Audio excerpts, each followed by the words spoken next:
Hey guys, M13 here. It's like 6:22 in the afternoon on a Monday. It's kind of like rush hour traffic. Leaving downtown. I'm gonna go downtown. Normally I don't go out at this time of day, but it's been a really long time since I've had my cock sucked, and I'm gonna go meet up with Brad. You know, he's not the brightest guy in the world, but he can suck a mean dick. So yeah, I'm gonna go hook up with Brad right now.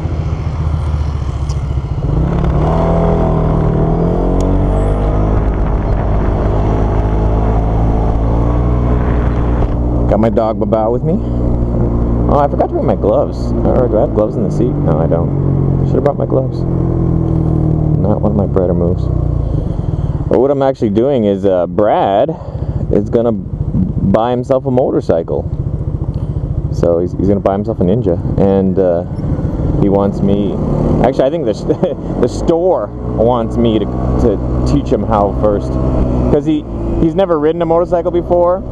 I think he rode, he rode a couple of like 150cc motorcycles around Taiwan, like just once or twice. He's borrowed one and just experimented with shifting gears, so it's not a completely foreign thing to him, shifting gears and using the clutch.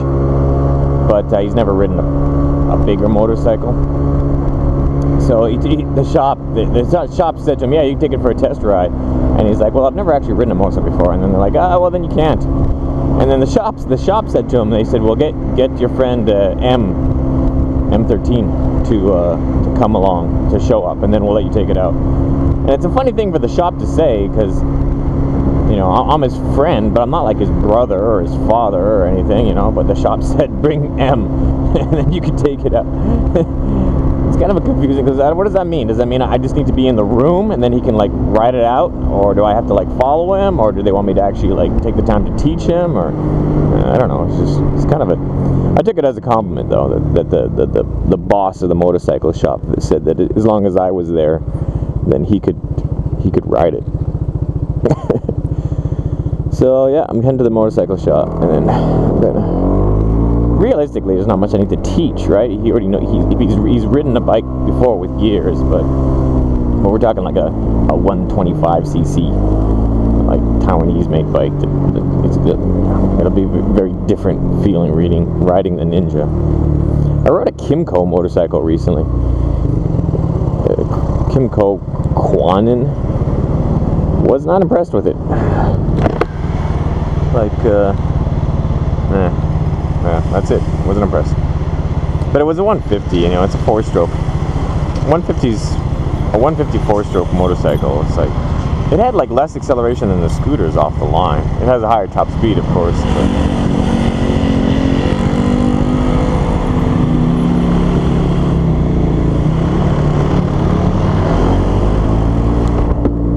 yeah, and then on top of it, we got wet roads. It's not raining right now, and I checked my cell phone. My cell phone gives like an hourly report, and it's not supposed to rain. It's not supposed to rain for the rest of the night, so hopefully the streets start to dry up. Plus, I'm heading towards the downtown area, and the downtown area has so many cars driving around that their wheels will end up... You're a fucking idiot, man. Does he figure it out? No, he didn't. Like, did he figure out to put his headlights on? Nope.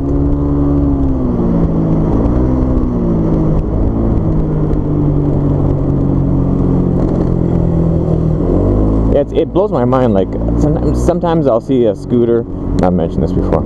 I'll see a scooter riding along the oncoming lane, coming towards me, and they won't have their headlight on. So I'll go pull over to the oncoming lane and go straight at them, flicking my light off and on, off and on. In Canada or America, if somebody kind of like swerved at you and flicked the lights a couple times and would swerve back, you would realize, oh, they're letting me know that my lights are off.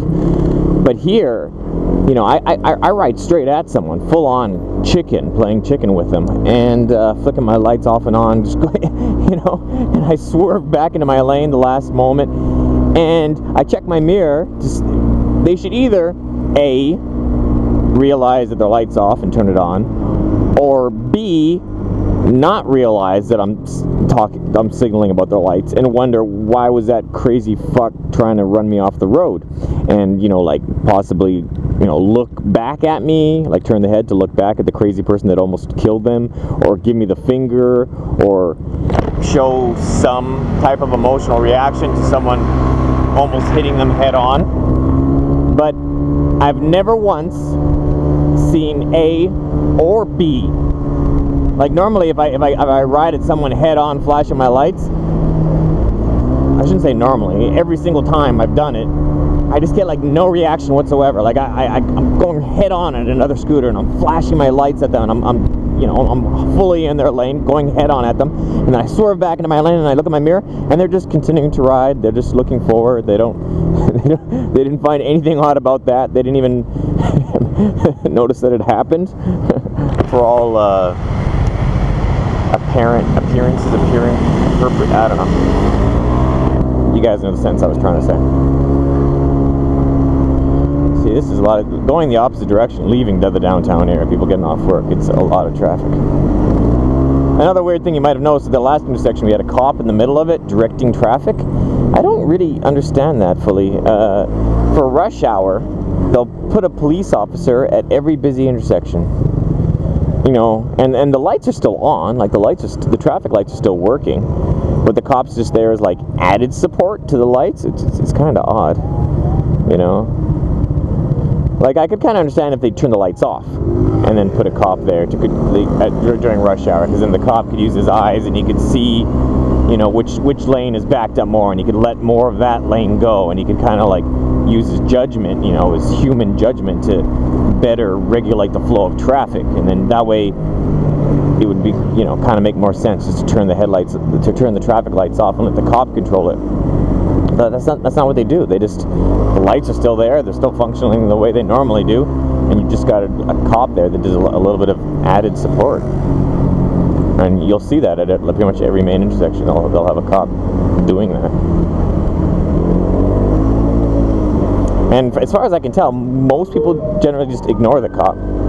You know, like the light change, they just watch the lights. The light changes, they go. Even if the cop's telling them to wait a bit longer or whatever, you still get people running the reds and shit when the cop's there. Because he doesn't have a camera in his hand, and he's not gonna he's by himself. He's not gonna run out and grab your arm and try to force you to stop or anything. So I really don't know what the real purpose is. Anyway, I'm gonna turn the camera off. This camera has like limited memory, so I'm gonna save it for when Brad crashes, so we can laugh at him.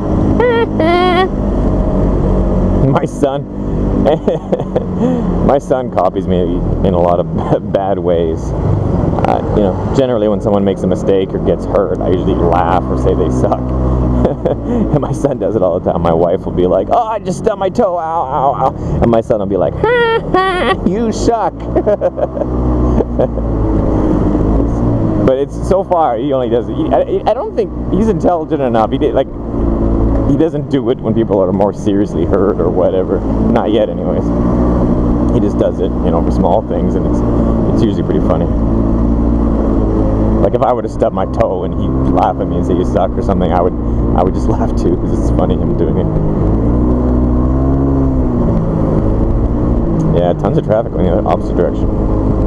But it doesn't matter, you know. Like I'm on a scooter, so the scooters, as you can, there's no scooters stuck in this freaking line. Americans are so stupid with their motorcycles. Shouldn't filter. Motorcycles should get in line, and the whole road rage thing. It's probably like the absolute stupidest thing about people and traffic. The whole thing where if cars are lining up and a motorcycle passes on the side and passes the cars get angry and they try to like open up their passenger door, or they try to open up the door to cut the motorcycle off, or they try to like swerve into him or whatever, you know, because they're angry that the motorcycle is passing. Like, that's so stupid.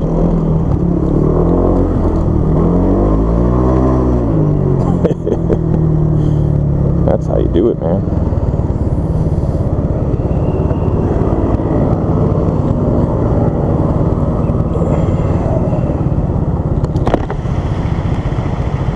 It's like that, you know, like I have a lot of pet peeves when it comes to traffic and whatnot. It's like, you know, I'm more, you know, of all the people that you know that spend time thinking about what they like and don't like about traffic and the roads, I'm probably like right up there.